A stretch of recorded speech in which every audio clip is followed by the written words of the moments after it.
Today is October the 13th. Should the church discipline its members? Let's find out together as we read 2 Corinthians.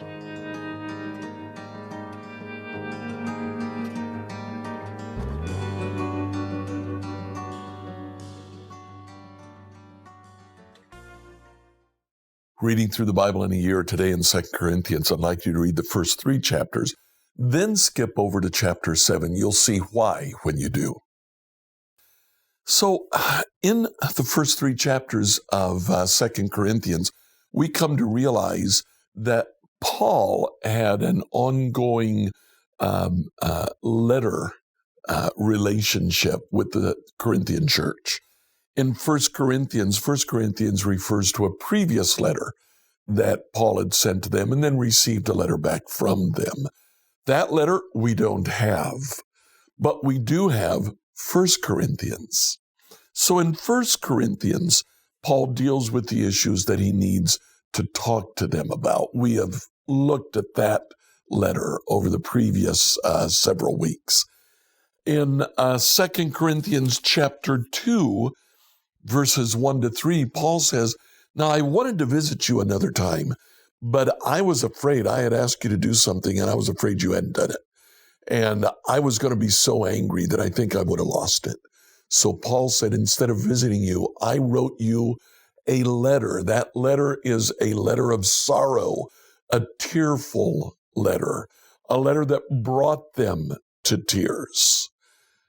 And then we have 2 Corinthians. Now that letter of sorrow, Titus carried that letter to the Corinthian church. And over the first 3 chapters, Paul says, I sent Titus and I was so worried. I was concerned how you would receive him if you would actually do what I had asked you to do. In chapter 3, apparently, Paul had been in Ephesus when he sent that letter. And he wrapped up his ministry in Ephesus. Paul moved on to Macedonia in chapter 7, verse 3. We arrived in Macedonia. Paul continued to be concerned. He had not heard from Titus. Now Titus went to the Corinthian church, delivered the letter, ministered there to them, and then he came back with a letter from them and with the report on the Corinthian church for Paul. He apparently went to Ephesus, didn't find Paul there. He heard that Paul had moved on to Macedonia. So he went on to Macedonia looking for Paul. He found Paul, and look at what he says, what Paul says in verse 7. He told us, Titus told us, how much you long to see me, how sorry you are for what has happened, how loyal you are to me. And I was filled with joy. So Titus's ministry was a successful ministry.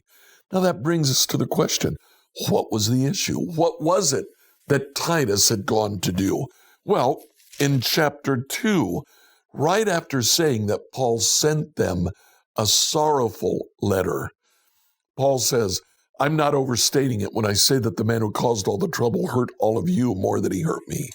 So Paul apparently singled out an individual in the Corinthian church, and he told the Corinthian church, you need to do something about that. Now, we don't know exactly who that man was, but I really wonder if that man was not the same man that Paul talks about in 1 Corinthians chapter 5. There, Paul says, I can hardly believe the report about the sexual immorality going on among you, something that even pagans don't do. I'm told that a man in your church is living in sin with his stepmother, and you're so proud of yourselves. Well, you should be mourning in sorrow and shame. You should remove this man from your fellowship.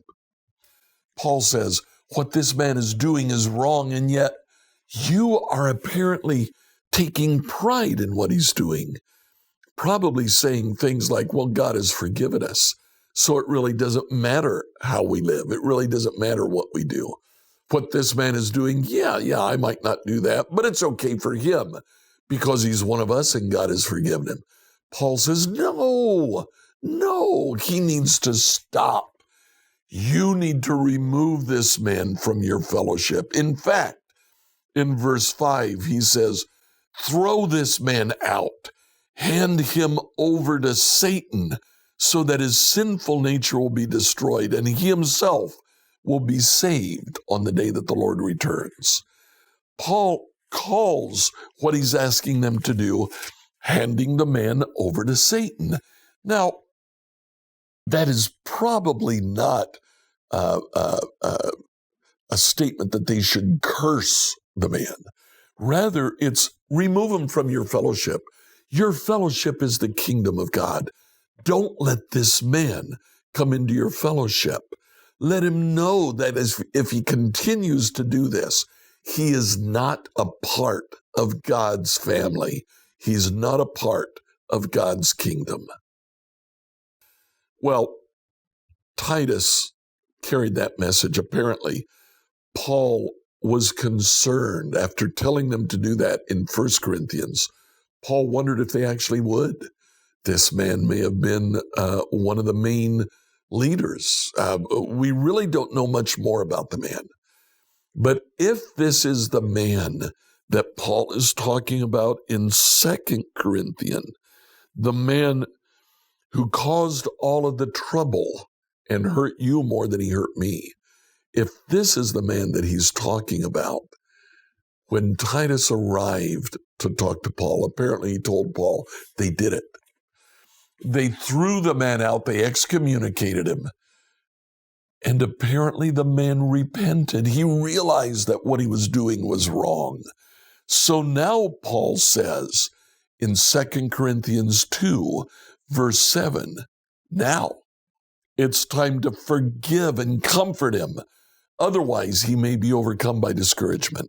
So I urge you now to reaffirm your love for him. Apparently, the strategy worked.